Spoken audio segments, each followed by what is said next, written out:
with this. Now, she had 3 little children at the time, and those kids grew up thinking that they were going to a cemetery and taking a picnic lunch. That's what you do on Sunday. They did. That was the start of a lot of visits to cemeteries, libraries, and courthouses.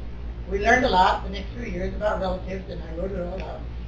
Now one day, there was a knock on our door, and a man stood there with a brown package. And he said, "My mother left this package, and it had your name on it." What was inside? The whole history of the village of Downing, including pictures. Her husband had been the president of the village for many years. His family was among the first settlers, as were mine. Yes, I did write that book. I could have been better, but I feel at least that they have a book. How many little or big towns have a good history? So I write because it has to be done. I always wanted to write a novel about our town. I used to plant seeds so that I would write down all their dirty little secrets. I did write the novel, and I did have it published. Most of the stories I heard while growing up. I like best to write about real life. It was Bernice that told me to come to Writers Club, and she helped me through a lot of bad English. Because I never did learn to spell, and I was not an easy student in English, she would say, "Alice, you can write. I can correct it." And she did. Okay, I have the same assignment. The joy of writing, or why I write. To me, the joy of writing is its limitless possibilities. To write our life stories, we choose events from our long memories, and then choose the words from an unending supply to bring to life these events and people of the past. Any subject, all ideas and opinions, no matter how absurd or ridiculous, can be written about. And we don't need to write only what we know. Many years ago, I saw an old woman talking to her cow as she led it down a dusty country road in Poland. What was she saying? One day I'll discover, through imagination, what an old Polish woman might be telling her cow, and then I'll write her story. The joy of writing is also about taking common events and making them uncommon by looking at them in an unusual way. Bake sales, for instance, are ordinary common events in our lives. Schools and churches sponsor bake sales to raise money for theater curtains or new hymnals. Communities often sponsor bake sales to help pay the medical expenses of one of its needy citizens. But what if the Air Force or the Navy needed bake sales to raise money? How many pies for a fighter plane? Or cakes to buy a battleship? In our stories, animals can talk, outwit each other, and teach morals to humans. A tree can flinch every time the woodsman's axe strikes. We move our readers to laughter or tears, and using our imaginations, we're even able to write what an old woman is telling her cow. That's the joy of writing, all the possibilities, and that's why I write. You're late for that cow story. I do my own thing because I'm a poet. So this is kind of a combination of poetry and prose. It's about why I write. The joy of writing poetry is in the metaphor, the simile. I use words to express my need to be creative, same as a carpenter uses the tools of his trade to build something beautiful. I construct my poems by using the knowledge I have gained by reading and listening to other poets as they express their own individual creativity. I learn and practice and share and learn and practice some more until I have the poem I feel is the best I've ever written and the one I feel I am proud to share. A poem is like a hidden stream, a glow that greets one like a dream. It's my imagination that invites into my mind and onto the page the words I use. They come from the most unusual places, appear at the most unexpected times, and dwell within the most common events. It is my sense of curiosity that allows me to explore the limits of my imagination. It is my pleasure to discover my words say just exactly what I want them to say, and it is my joy to share them with anyone who cares to listen. A silent tear on one child's face reflects the hunger of the human race. For me, a poem is a story, written in the simplest and yet most complete form. It leaves to the imagination of the listeners to hear the story they need to hear, and encourages them to add their own stories that their imaginations reveal. Beneath night's blanket, reluctant to start the day, the sun is yawning. There are countless ways to express creativity for me. One way is my poetry. I and other poets often begin with silent conversation. Immersed in silent conversation, we discover poetry unwritten, songs unsung, and then we write. You sometimes have this happen. Oh yeah. And I had to quick write it down so my brain would remember. I knew if I waited until I got home, I'd just not do it. If I say it over and over and over again, then it'll come back. Good, you did, yeah. A recent one is a poem about going to dinner at Manny's, M-A-N-N-Y-S, in Minneapolis for my husband and my two son-in-laws' birthdays that all fall within 3 days in June. And my daughter, the wife of one of them, is treated us to this very, very fancy dinner. So it was called the Three Guys Birthday Dinner Out, 6 p.m. on Saturday, June 23rd. I love to go to Manny's when Keisha's in the mood. No bigger, better steaks are served and other sumptuous food. It has to be a big event to gather for this ritual, like when Canadians were here and triple birthday to engage in this treat victual. First, there's beverages to be chosen: whiskey, wine, and pop, or water. I opt for icy H2O, like modeled by my father. Then they roll up carts of meat with descriptions so delicious. The samples are humongous. Are they real or are they fictitious?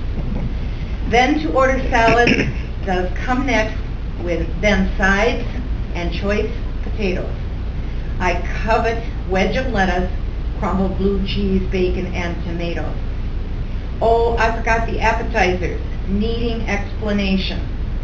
Scallops hollandaise, mozzarella tomatoes, and applewood smoked bacon. Asparagus hollandaise will be shared. Mushrooms, truffle fries, and onions. Each vision makes me salivate, so dig in with no compunction. Tom ordered hearts of palm, which he tasted in Brazil. I chomped away on my filet with hesitation nil. Oh, did I mention French fried onions all tangled in a bowl? Or Keisha's lamb chops and mint gel, her selection goal? When we filled up, could hold no more, take-home boxes were requested, and by our feet the bags piled up, choice food carefully sequestered. Then to slow us down, coffee was served and water glasses filled. Then couple and group pictures were taken to preserve this event of which we thrilled. We noticed cold plates delivered. For what? I could not tell. Then a chocolate brownie mountain was centered on our table. 3 candles lit, the birthday song sung by 3 men so distinguished, in dinner jackets and bow tie, blew their best and the candles were extinguished. Or that of that decadent brownie to devour, we were eager to partake, to celebrate their 145 years with that decadent brownie cake. We tottered out, not from drink, but sated with our pinks full, and to dear Keisha we do toast and express that we are thankful. There's a P.S. I often put a P.S. at the end if it's a slightly different subject, and this needs a little explanation. Going to this dinner, 4 of the 6 of us rode in my daughter's car, which is a smart car, which we question.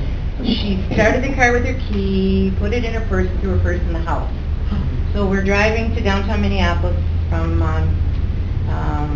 Shoreview, and she realizes that once the car goes off, there's no way to start it. It won't start. And there was a valet there that, we just wouldn't be able to go home after we were done. So we had to phone one of my son-in-law's dads to drive over to their house, get in the house, get the key out of the car, drive it down to Manny's. phone, meet him at the door, and I call that a tryst, so that's why we're talking here. And it was Troy and his dad Kurt who got the key back to us so we could go home. At one point, Troy left to tryst with Kurt to transfer key for smart car. We raved about our food and drink before our sad departure. The story to the Maury, if some wisdom be desired, is to check your purse for car keys before your engine's fired.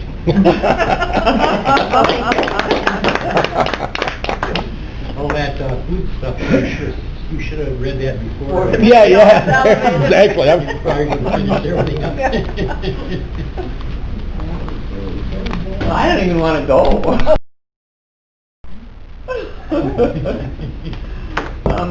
This is called Lost in Translation. Ethan was 3 years old, a wonderful age, curious, energetic, and becoming aware of the responsibilities of being the oldest sibling in charge of a younger sister and brother. One of his favorite duties became keeping track of each member of the family. Where's Ingrid? Where'd Daddy go? Where are you now, Mama? Were frequent queries and demanded detailed explanation. We visited Nana and Papa that spring. Aha, 2 more people to keep an eye on. One morning was quite busy on the farm. Papa was repairing the tractor before heading out to do field work. Daddy was changing a tire that had gone flat during the night. Nana was busy at the sewing machine putting another patch on that favorite pair of overalls and keeping an eye on the clock because she had a hair appointment. I was trying to get the wheels back on a toy motorcycle. Nana started getting ready to head out the door, and the familiar question, "Where Nana go?" came from Ethan. "Nana is going to go get herself fixed up," I said. Ethan stopped what he was doing and looked puzzled. "Where Nana go?" he asked. "She's getting her hair fixed," I explained. Ethan came alongside me and put his hand on my leg. Very earnestly and with great concern he questioned, "Nana hair broke?"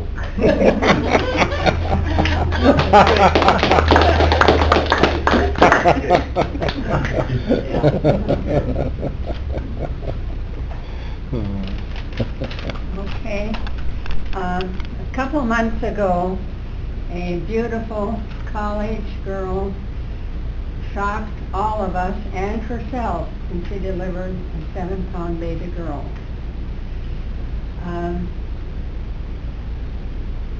I didn't know what to do or to say. I cared very much and I loved her deeply, but there was almost nothing I could do. So I wrote her a prayer. God, look deep within my heart. My sorrow weighs me down. Will you forgive and hold me once again? Oh God, I'm here, and I have fear about tomorrow. I'll say a prayer. I know you care about my sorrow. Some hope give me to let me see some good sometime again for me. I need some help, I know, not how to grasp your hand again. The pain is held within my mind. The peace you give, I long to find again somehow.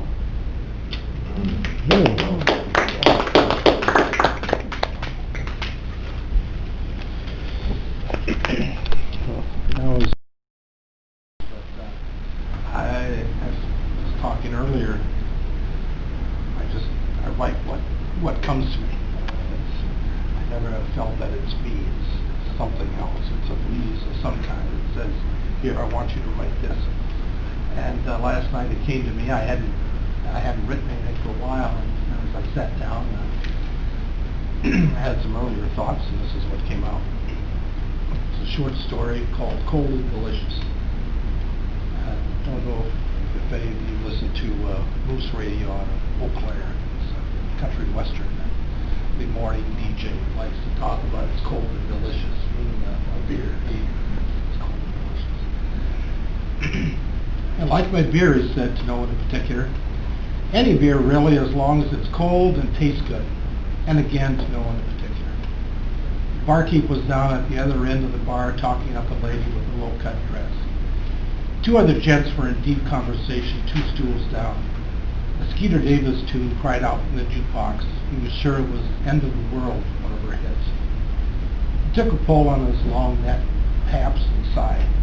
It was truly cold and delicious, but not the taste of Schlitz beer he loved back in the 60s, until they ruined the recipe. He closed his eyes and tried to dream up the past, but only a few stars danced under his eyelids. 3 ladies entered through the side alley door, giggling and talking a bit high. All eyes turned towards them and then back to reclaim their lost seconds spent sizing the women up. He peeked like the others, turned back to his beer, and then snuck another look at them. All wore dresses and high heels. All had their hairdos up and puffy. They swung their purses like a weapon, but careful not to hit each other. They sashayed over to an empty booth and hooted for the barkeep to bring them drinks. Strong and now. Barkeep pushed away from the bar, looked over at the women, and knew he was in for some fun. The lady at the bar was a promise, but these 3, well, at least one of them could deliver a night to remember, he thought. He walked over briskly to the table, stood up nice and tall, straightened his bar apron, and asked in his most baritone alto voice, what was it they wished for exactly other than these strong drinks? The blonde in the middle stretched out her leg and tried to press on his shin, but she slipped off her chair and fell with a thud. The other 2 howled and laughed and helped her up. She spit and spat, cussed, and sat down. How about 3 margaritas for you ladies? Strong like you like them. I'll be right back. As he turned, he ran into a new customer, a big burly man with brown disheveled hair. Hey, watch it, Buster. He pushed the barkeep away from him and slammed him into the wall. Barkeep got up slowly, holding the back of his head. The burly man stared at him until the shot rang out. He went down like a bag of coal and blood ran across the floor. He had a hole the size of a pool ball in his chest, and the barkeep held a .45 in his right hand. No one said a word until finally the blonde started screaming, and the place cleared out. Almost immediately you could hear the wail of police sirens screaming into the night air, all coming here. The barkeep looked at his gun, still smoking, and looked over at the burly man with blood oozing out of his chest. I looked over from my seat at the bar, and looked at the empty bottle. Hey, barkeep, if you're all done, could you get me another Pabst? I'm still thirsty.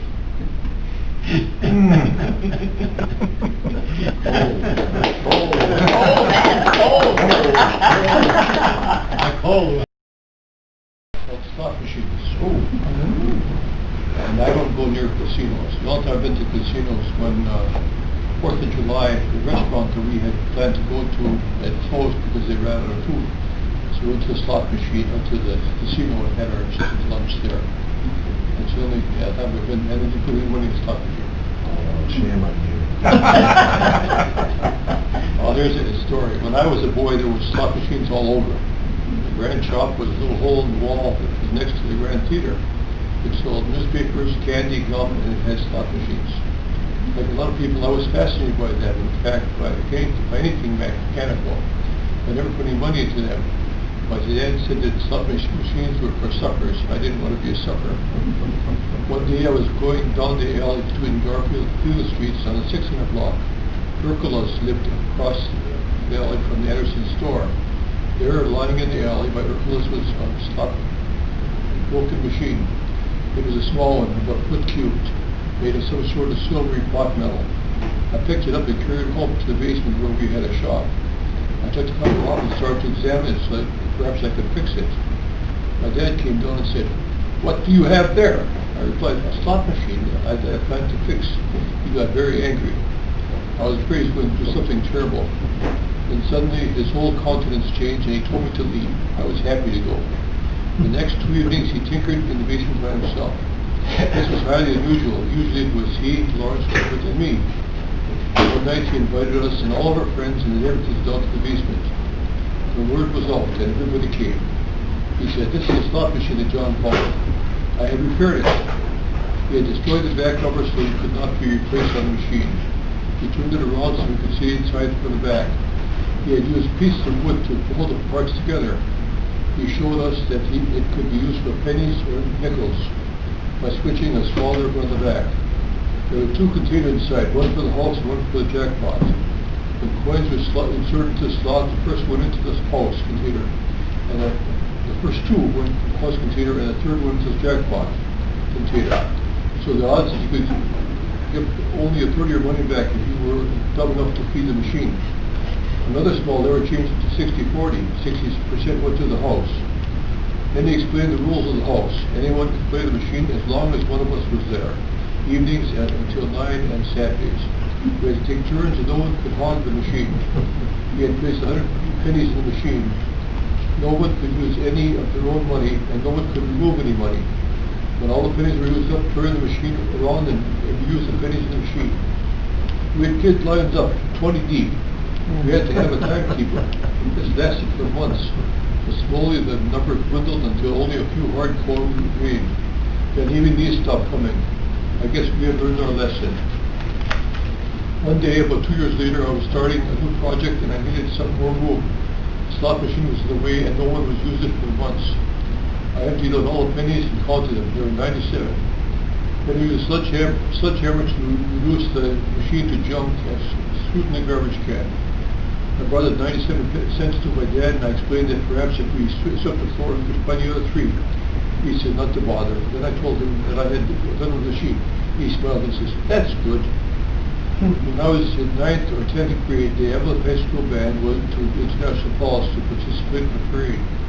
We had a good time. On the way back, we stopped at a diner to have dinner. The diner was like an old streetcar buried in the ground. I don't recall any windows at all. On one end, there were 3 one-armed bandits. I think they all used silver dollars. Dutton Clue went up to one and slipped a coin and got a jackpot. I don't recall how much money he got, but he filled his pockets. The members of the band saw his good fortune. They swamped machines. They were there in long lines in front of all 3 machines, and soon almost everyone was broke. Many could not even afford to buy a meal. In the meantime, Dutton cooked steak. When we were ready to leave, Dutton walked up to the machine and stuck another coin in it. He got another jackpot. His pockets were already full, so he removed his trumpet from this case and filled the case with silver dollars. Then all the suckers went back, they wanted their money back, but of course Dutton was not able to return it. Another lesson learned. When we lived in Seattle, one of my fellow employees went to lost wages for a vacation. He asked if I wanted to invest in his trip. I declined, but he persisted, so I gave him a nickel. I said that he could put it in the slot machine. If he won, I would nickel back in half the winnings. I did not care what he did with the other half, but I wanted my half returned to me. He said that when he and his wife got off the airplane, they had wheeled slot machines and out to one of the parking area by the plane. He went up to the machines and put in my nickel. The jackpot was 25 cents. He had set aside 50 cents and blew the rest. When he came home, he was broke and he gave me my 15 cents. I did not declare my winning on my income tax. So much for slot machines.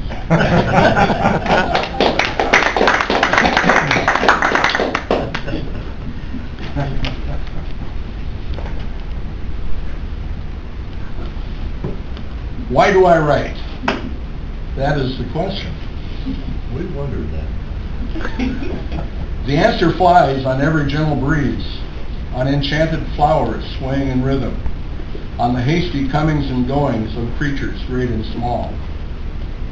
The answer hangs on every view I've entertained, on every bird's flight, and every search for sustenance, on the vistas of God's creation from the high Rockies to my own backyard, on every autumn leaf blushing at such a hasty retreat, on every decoration of hoarfrost and images of my own making.